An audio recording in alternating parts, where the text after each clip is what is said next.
I did not make this photograph, nor do I know who did, nor can I recall precisely when it was made.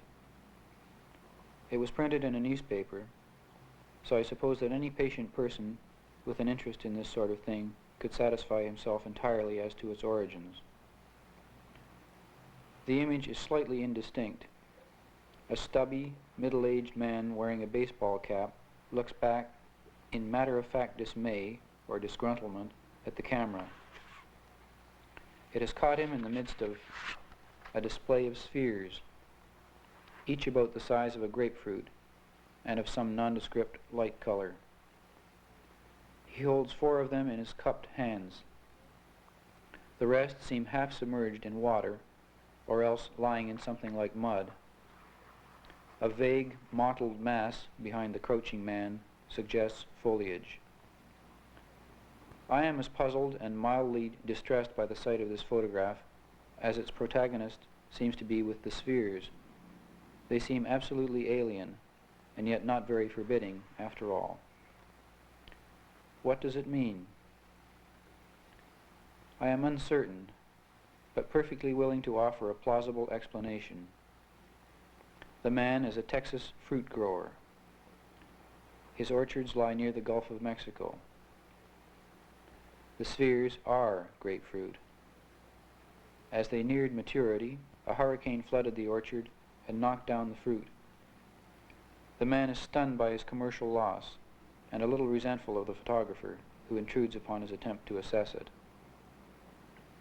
On the other hand, were photography of greater antiquity, then this image might date from the time of, let us say, Pascal, and I suppose he would have understood it quite differently.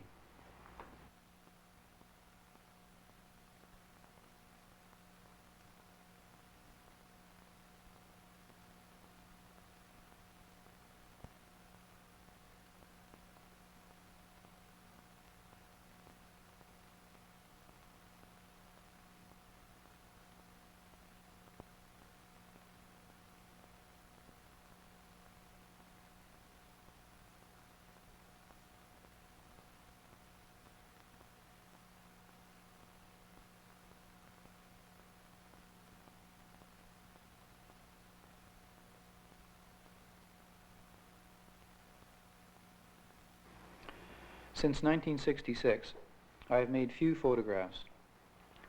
This has been partly through design and partly through laziness. I think I expose fewer than 50 negatives a year now.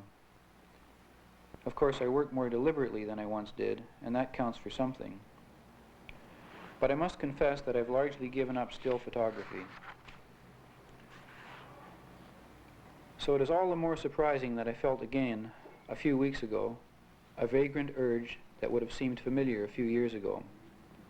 The urge to take my camera out of doors and make a photograph. It was a quite simple, obtrusive need, so I obeyed it. I wandered around for hours, unsatisfied, and finally turned towards home in the afternoon. Half a block from my front door, the receding perspective of an alley caught my eye. A dark tunnel with the cross street beyond brightly lit. As I focused and composed the image, a truck turned into the alley. The driver stopped it, got out, and walked away. He left his cab door open. My composition was spoiled, but I felt a perverse impulse to make the exposure anyway.